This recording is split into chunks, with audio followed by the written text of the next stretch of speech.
On t'écoute. Donc moi, je vais vous présenter un sujet un peu plus marginal que ce qui vient de vous être présenté. Moi, je vais vous présenter du coup, moi, je suis Daniel, je suis interne d'anesthésie en 3e semestre et je suis encadré par mon CCA, du coup, le docteur Kemal Bohari.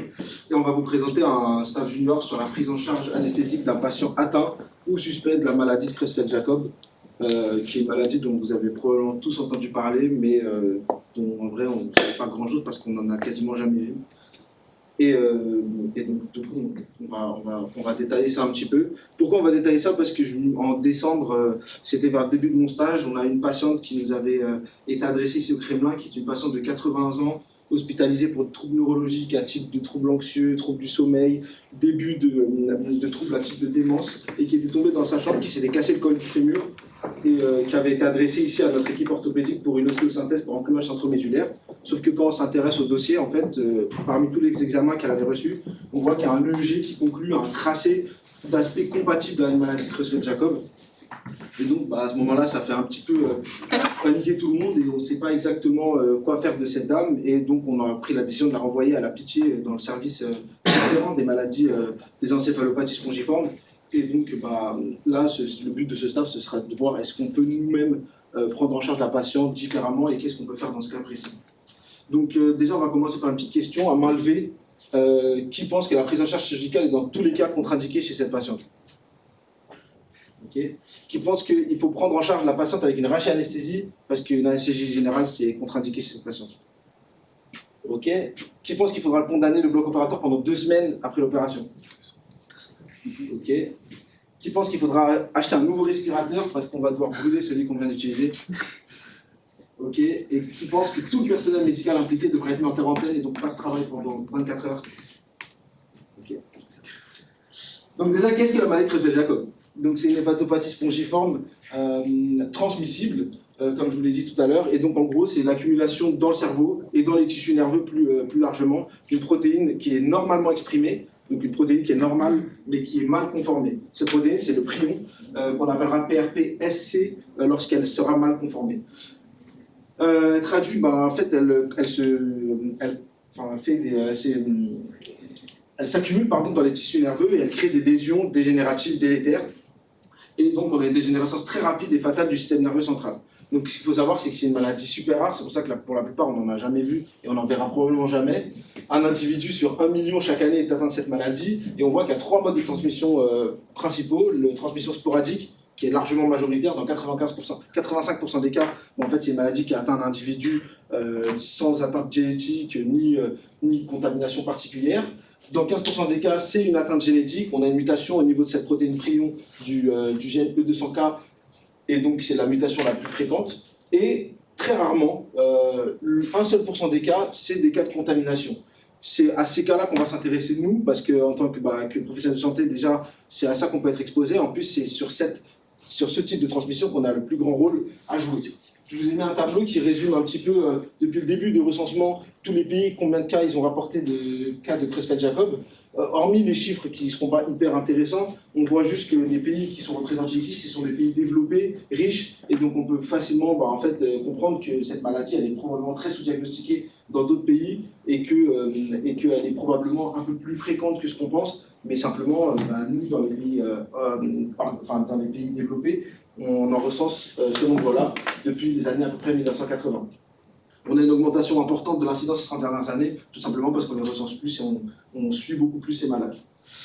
Donc c'est une des 4 encéphalopathies spongiformes subaiguës transmissibles. Parmi les 3 autres, ce sont la somnie fatale familiale, le syndrome GSS et le CURU. On ne va pas trop s'attarder là-dessus. Juste un mot sur le CURU, c'est la première encéphalopathie spongiforme qui a été observée sur des tribus de Papouasie-Nouvelle-Guinée. En fait, ils avaient des pratiques de cannibalisme où ils consommaient en fait l'encéphale et le parenchyme cérébral de leurs ancêtres et de leurs congénères décédés. Et donc, en fait, ils se transmettaient cette maladie. Et donc, c'est chez cette population qu'on a observé les premières neuropathies dégénératives très rapides que sont les encéphalopathies spongiformes. Les animaux aussi, elles sont victimes de ces maladies, dont la plus connue, l'encéphalopathie spongiforme bovine, qui est malheureusement connue pour être à l'origine de la crise de la vache folle. Donc, un peu d'histoire. Pour résumer, grosso modo, l'histoire de cette maladie, Les premières descriptions cliniques de cette maladie, maladie neurodégénérative très rapide, c'était dans les années 1920 par Hans Creutzfeldt et Alphonse Jacob. Dans les années 1950-1960, on commence à faire le lien avec d'autres encéphalopathies qu'on avait déjà observées, comme le curul. Et dans les années 80, on découvre enfin à quoi sont dues ces maladies et qu'elles sont dues en fait à des agents infectieux très différents de ce qu'on connaît d'habitude, puisque ça, c'était des protéines, le prion, qui a été découvert par Stanley Prusinian. En 1996, on identifie une variante de la maladie de Creutzfeldt-Jacob lors de la crise de la vache folle, sur laquelle on reviendra tout à l'heure. Donc pour revenir sur la protéine, voilà, c'est une protéine, la protéine prion normale qui est riche en hélice alpha, représentée en vert ici, et qui, quand elle se conforme mal, elle devient riche en feuillets bêta qui sont très très stables et qui résistent à beaucoup de kinases, beaucoup de protéines et beaucoup d'enzymes, et donc qui sont très difficiles à détruire, et qui ont la propriété de s'auto-propager et de pouvoir transmettre leur mauvaise conformation aux autres protéines prions avec lesquelles elles rentrent en contact. Donc c'est un véritable agent infectieux en fait, qui pourtant n'est pas un agent vivant à proprement dit, et une protéine. Le diagnostic de cette maladie, il est très difficile à faire. En 1998, l'OMS proposait de baser nos critères diagnostiques sur la clinique, l'EEG et l'étude du LCR, notamment l'étude du taux de protéine tau, qui était un petit peu élevé, mais qui était quand même spécifique. Depuis les années 98-2000, l'IRM a pris une place prépondérante dans cette maladie. Aujourd'hui, quasiment tous les diagnostics de cette maladie sont suspectés sur l'IRM. Le diagnostic final est forcément lui-même histologique, donc soit par une biopsie cérébrale, dans certains cas, on le verra tout à l'heure, sur une biopsie de tissu lymphoïde, mais dans tous les cas, c'est souvent obtenu en post-mortem, malheureusement. Et donc là, je vous ai mis une photo des lames histologiques qu'on peut observer. On observe très rapidement au stage 4, en fin de maladie, malheureusement, des agrégats de protéines très importants. Donc ça, c'est l'IRM typique d'un malade atteint de la maladie de Creutzfeldt-Jacob, donc des hypersignaux en pondération T2. Prends juste la souris pour montrer.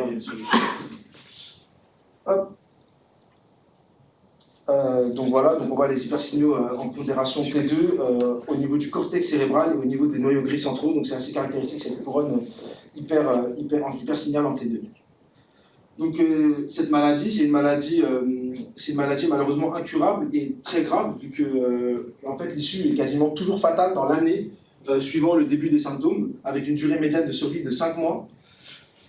On a des âges moyens différents pour les différents types de transmission de la maladie, et dans tous les cas, le tableau clinique est à peu près le même à chaque fois. 2 grands tableaux cliniques, ça commence souvent par des manifestations psychiatriques, à type d'anxiété, de troubles de l'humeur, de troubles du sommeil, et on va vite vers un tableau neurologique assez marqué, avec des pertes de mémoire, des troubles locomoteurs, une démence, un syndrome frontal et l'évolution inexorable vers un coma, et puis très rapidement le décès. Donc nous, même si ça représente qu'une partie infime de la transmission de cette maladie, on va s'intéresser beaucoup à la transmission par contamination, à la iatrogénie. Et donc, la première chose à dire, c'est qu'elle a une particularité, c'est sa durée d'intubation super longue. Entre 4 et 40 ans, avec une médiane d'incubation de 15 ans, c'est une maladie qui donc met beaucoup de temps à évoluer, et donc à s'installer chez l'être humain. Elle est malheureusement connue par de nombreux scandales qui ont touché l'Europe et le monde, surtout, dont vous avez probablement entendu parler. Donc le premier scandale, c'est le scandale d'hormones de croissance, un des plus connus. Jusqu'au milieu des années 80, il faut savoir que tous les enfants, ou beaucoup d'enfants en tout cas, atteints de déficit ou de troubles génétiques de la croissance, étaient injectés en fait avec la somatotropine, l'hormone de croissance, qui était extraite du corps, donnée à la science au niveau de l'hypophyse. Le problème, c'est que certains échantillons avaient été en fait infectés par cette protéine mal conformée, et donc 120 enfants et adolescents sont morts en France dans les 10-15 années qui ont suivi l'injection. Donc quelques années plus tard, en fait, on a arrêté d'utiliser l'hormone de croissance extraite des corps humains, et en fait, on a synthétisé en laboratoire la somatotropine. Le scandale le plus marquant et qui vous parle le plus probablement, c'est la crise de la vache folle dans les années 90. Donc on a une épidémie d'encéphalopathie spongiforme bovine au Royaume-Uni, avec beaucoup d'animaux qui décèdent à ce moment-là. Et en 1996, on a 2 habitants du nord de Londres qui semblent mourir a priori de la maladie de Creutzfeldt-Jacob à première vue. Sauf qu'en fait, l'âge de ces patients qui étaient anormalement jeunes fait vite remettre en cause le diagnostic et en fait creuser un petit peu ce qui était arrivé à ces patients. Et en fait, on met en évidence un nouveau variant, ce qu'on appelle le NVMCJ, donc le nouveau variant de la maladie de Creutzfeldt-Jacob, Et on soupçonne très vite un lien avec l'encéphalopathie spongiforme bovine qu'on avait commencé à étudier depuis quelques années. Ce lien a été démontré en laboratoire. Et en fait, au 24 janvier 2017, on estime que la maladie elle avait tué plus de 220 personnes, 170 au Royaume-Uni et près de 30 personnes en France. C'est une évolution qui est un peu plus longue avec le variant de la maladie de Creutzfeldt-Jakob.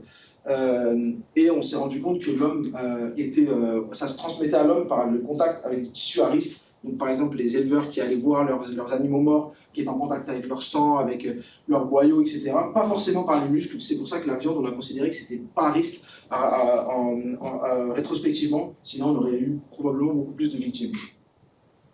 Donc là, je vous ai mis un petit résumé de la iatrogénie, en sachant que le premier événement iatrogène a été identifié en 1974, et c'était une greffe de cornée. Donc ce résumé, il est surtout là pour vous dire que le nombre d'accidents iatrogènes total dans le monde recensé depuis les années 80 est de même pas 400. Donc c'est pour vous montrer à quel point c'est une maladie qui reste très rare, et encore plus par contamination. Mais alors pourquoi il faut en parler? Il faut en parler parce que déjà, les prions, c'est des agents qui sont pathogènes et qui résistent, qui sont des agents pathogènes qui ne sont pas classiques et qui résistent aux méthodes de stérilisation et de désinfection qu'on emploie habituellement. Et surtout parce qu'en anesthésie et en chirurgie, plus largement au bloc opératoire, on manipule des tissus à haut risque et on utilise du matériel invasif qui peut donc nous exposer à ces prions, et il faut donc prendre des précautions rigoureuses. On va donc essayer de mettre en lumière les recommandations actuelles et essayer d'ouvrir un débat sur les pratiques hospitalières et comment améliorer la prévention. Donc d'abord, c'est un agent infectieux hyper résistant. Ça a été démontré assez récemment. L'étude de Zogley et al. En 1999, publiée dans Molecular Medicine, montre qu'en fait, les prions, ils adhèrent fortement aux acides inoxydables, et donc eux, leur étude, c'est de prendre des fils d'acides inoxydables, les contaminer par des prions, puis en fait, les laver, les stériliser avec des protocoles standards. Et on voit qu'en fait, la réduction du taux d'infectivité, elle n'est même pas 2 à 3 logs par rapport à l'homogénéité cérébrale d'origine. Et donc, en fait, c'est totalement insuffisant. C'est pour ça que lorsqu'ils inoculent ces fils de fer en intracérébral chez l'hamster, le taux d'attaque et le décès des hamsters est semblable à s'ils avaient été exposés à un inoculum standard.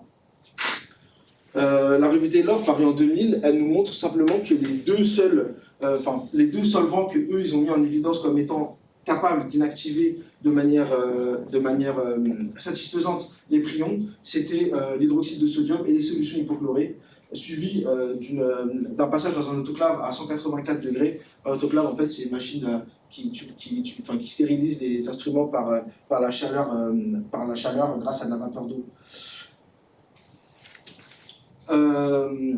Maintenant, quels sont les tissus les plus à risque? Donc là, je vous ai résumé le tableau de l'OMS avec les tissus à risque, en vous mettant à droite les tissus les plus atteints. Donc forcément, c'est tout ce qui est tissu nerveux, donc le parenchyme cérébral, la moelle épinière, la rétine, etc. Et ça, on peut voir qu'on retrouve des prions et l'infectiosité est importante. À gauche, je vous ai mis d'autres tissus, et en rouge, je vous ai mis ceux qui nous intéressent le plus en anesthésie. Et là, on peut voir que, par exemple, la trachée, on ne retrouve pas de prions, ni de variants, ni de prions responsables des autres EST. L'œsophage, c'est pareil. Au niveau de la muqueuse nasale, c'est à peu près pareil. Au niveau de la peau, on ne retrouve pas grand-chose non plus. Ce qui peut nous intéresser, c'est de voir que dans le LCR, on ne retrouve pas de prions et on n'a pas d'infectiosité du LCR. Donc ça, déjà, ça peut nous rassurer quant aux gestes invasifs intramédulaire, et ça explique aussi pourquoi en fait, on n'a jamais eu de professionnel de santé qui s'est fait contaminer, par exemple, en faisant une ponction lombaire, qui était un examen classique qu'on fait chez les patients atteints de maladie de Creutzfeldt-Jakob, ou chez lesquels on suspecte une maladie de Creutzfeldt-Jakob. Pour le sang, on voit que le variant de la maladie de Creutzfeldt-Jakob possède une infectiosité, on y reviendra tout à l'heure, on y reviendra en fait tout de suite. Vu que là, je vous présente un petit tableau qui vous résume en fait la différence entre le variant de la maladie de Creutzfeldt-Jakob et les autres EST humaines. Et ce qui est le plus marquant, en fait, c'est qu'on détecte beaucoup plus de prions lorsqu'on a affaire à la variante de la maladie de Creutzfeldt-Jakob dans les tissus lymphoïdes organisés, que lorsqu'on parle des prions qui en fait sont responsables des autres encéphalopathies spongiformes. Et en plus, on retrouve au niveau du sang, si je vous montre ici, si vous regardez ici au niveau du sang et de l'électricité des plaquettes, on retrouve B, c'est-à-dire une basse infectiosité pour le variant de la maladie de Creutzfeldt-Jakob, et S, aucune infectiosité pour les autres encéphalopathies spongiformes. Donc, on pourrait a priori être contaminé ou contaminer des gens en leur passant des produits sanguins labiles qui sont issus de patients possédant le variant de la Creutzfeldt-Jakob. Alors vous allez me dire comment un patient qui possède le variant de la Creutzfeldt-Jakob peut donner son sang ou peut ne pas être décédé. Pas simplement parce qu'en fait, on a découvert récemment que tous les patients qui sont décédés de ce variant sont de génotype méthionine au niveau de leur codon 129. Donc on suspecte de plus en plus qu'il existe des porteurs asymptomatiques de cet agent infectieux. D'ailleurs, récemment, on a le cas d'une personne qui a reçu des produits sanguins labiles et qui a des produits sanguins labiles obtenus d'un patient qui a secondairement développé la maladie Creutzfeldt-Jakob due au variant. Et aujourd'hui, cette patiente, elle est toujours porteuse asymptomatique de l'agent et présente un génotype qui n'est pas méthionine, mais qui est méthionine valine au codon 129. Donc cette patiente est suivie, mais a priori, si on se fie au reste de la littérature et au fait que tous les patients qui ont développé la maladie avaient le codon méthionine, elle ne devrait pas développer la maladie. Maintenant, au niveau anesthésique, nous, qu'est-ce qu'on peut faire? Donc, vous vous doutez bien que la littérature elle est assez pauvre sur ce sujet, surtout sur les pratiques anesthésiques, étant donné que c'est une maladie super rare et que c'est une maladie chez des patients qu'on n'opère pas très souvent. Là, je vous ai mis deux case reports, un du journal programme d'anesthésie et un du journal saoudien d'anesthésie. En fait, c'est simplement des patients qui sont atteints ou suspects de la maladie Creutzfeldt-Jakob qui ont une prise en charge anesthésique selon eux réussie. Et ce qu'on peut voir, c'est qu'ils ont utilisé des dispositifs au maximum jetables, qu'ils ont éliminé ces dispositifs par incinération ensuite, qu'ils ont débarrassé la salle de tout matériel non indispensable, qu'ils ont mis le patient en fin de liste. Dans le cas décrit dans le journal saoudien d'anesthésie, on voit qu'ils ont préféré faire une prise en charge anesthésique par intubation en séquence rapide et sécurisée pour éviter l'inhalation bronchique chez des patients qui ont des troubles neuraux. Ils ont fait porter au personnel des gants, des masques, des lunettes de protection, des surblouses pour limiter au maximum les contacts. Et ils ont forcément essayé de sensibiliser leur équipe sur le risque des prions. Donc nous, est-ce qu'on a des recommandations? Malheureusement, pas beaucoup. Maladie rare, chirurgie pas souvent indiquée. Par contre, on a pas mal de rapports et de protocoles sur le nettoyage du bloc opératoire et la stérilisation des instruments.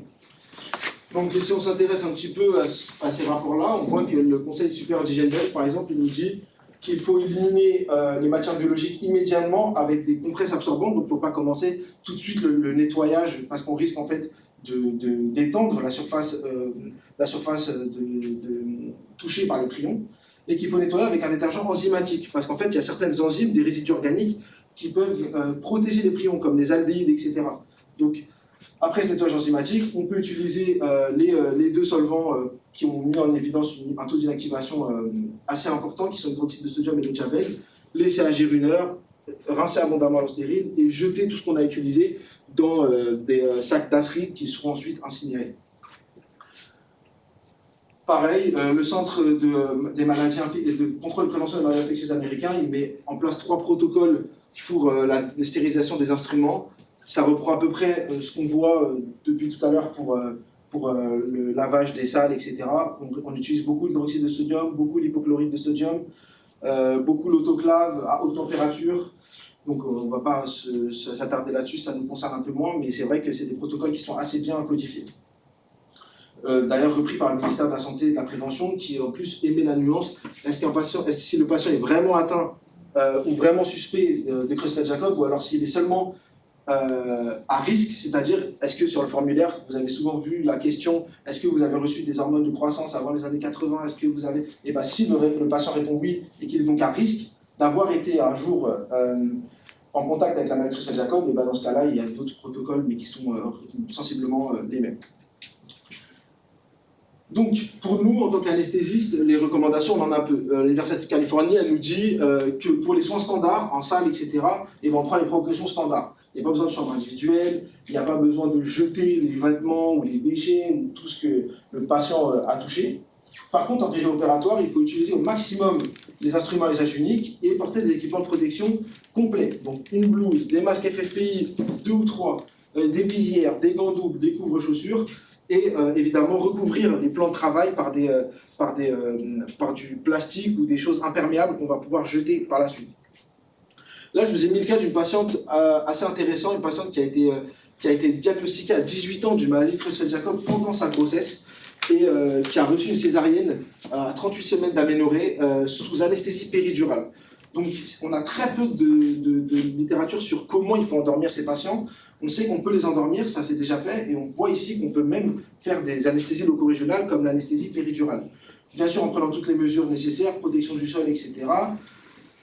L'induction péridurale lente, cette patiente, on a recueilli son placenta, il était totalement normal. Le bébé, à l'heure actuelle, est encore en vie et suivi.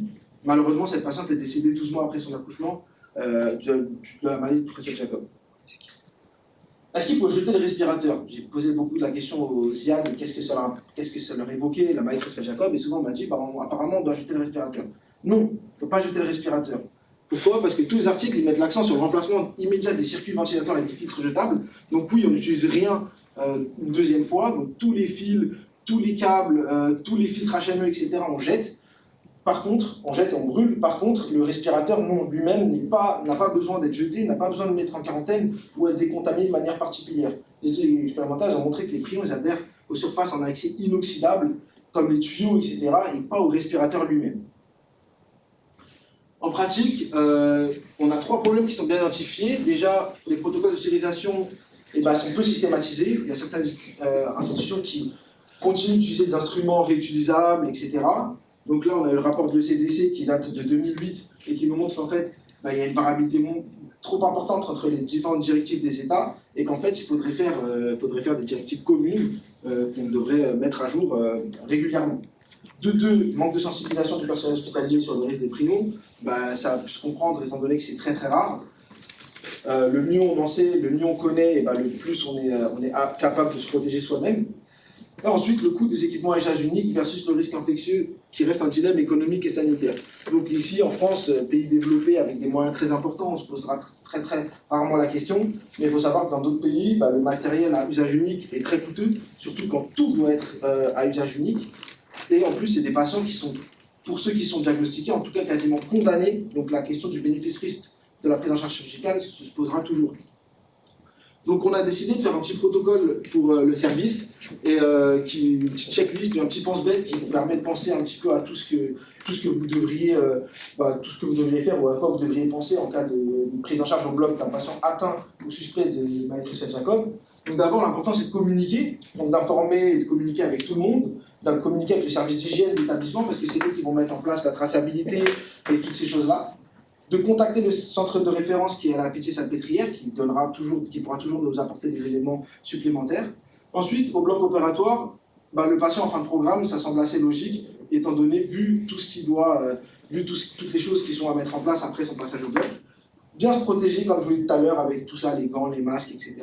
Utiliser du matériel à usage unique. Et pour la prise en charge anesthésique elle-même, il faut prendre en compte tous les troubles neurologiques, évidemment, c'est des patients qui sont à risque neurologique. Faire une intubation en séquence rapide dans tous les case reports, ça semble être ce qu'ils font et ça semble plutôt bien marcher. Donc à l'esméron quand on ne peut pas utiliser la cellocurine et entretenir en IV. C'est vrai que pour les prions, on essaye au maximum d'éviter les aérosols, donc l'entretien IV semble plus pertinent. Un réveil le plus progressif possible en évitant les aspirations dans les sécrétions, en évitant au maximum de se mettre en contact avec les sécrétions du patient. Minimiser les procédures invasives quand c'est possible et utiliser des médicaments standards. Donc quand on dit minimiser les procédures invasives, donc quand on peut ne pas faire d'intubation, on n'est pas obligé de le faire, comme montre la patiente chez qui on a fait l'anesthésie par péridurale. Donc en tout cas, tout ce qui est raché-anesthésie, anesthésie péridurale, c'est totalement possible. Plus difficile de trancher pour les blocs périphériques d'ALR, parce que c'est vrai qu'on a une grande concentration, un grand inoculum de prion au niveau des nerfs, et donc les nerfs périphériques pourraient contaminer les aiguilles, etc., qu'on utilise quand on va piquer proche du nerf sous échographie. Au niveau de la gestion post-opératoire, évidemment, il faut surveiller le patient, tracer les positions et tenir un registre des soignants exposés. Pour les soignants exposés, si on a une plaie cutanée, il faut immédiatement laver au savon, rincer à l'eau et immerger pendant 5 minutes dans une solution d'hypochlorite de sodium. Si on a une projection oculaire, on lave au moins avec 250 ml de sérum physiologique ou au défaut avec de l'eau, le plus possible. La contamination est très rare par projection oculaire, mais dans tous les cas, il faut consulter le médecin du travail, déclarer un accident du travail et surtout, il n'y a pas de surveillance sérologique à faire. On sera juste suivi, un questionnaire qui sera régulier, mais pas de surveillance sérologique. Pour le reste, c'est la gestion des déchets et le nettoyage du bloc opératoire. dont je vous ai un petit peu parlé tout à l'heure, qui nous concerne un peu moins, mais voilà, savoir qu'il y a plein de choses à faire, c'est un protocole assez bien mis en place, et donc il faut le respecter au maximum pour éviter toute contamination. Donc si on se réfère un petit peu à la question que je vous ai posée tout à l'heure, bah oui, tout était faux.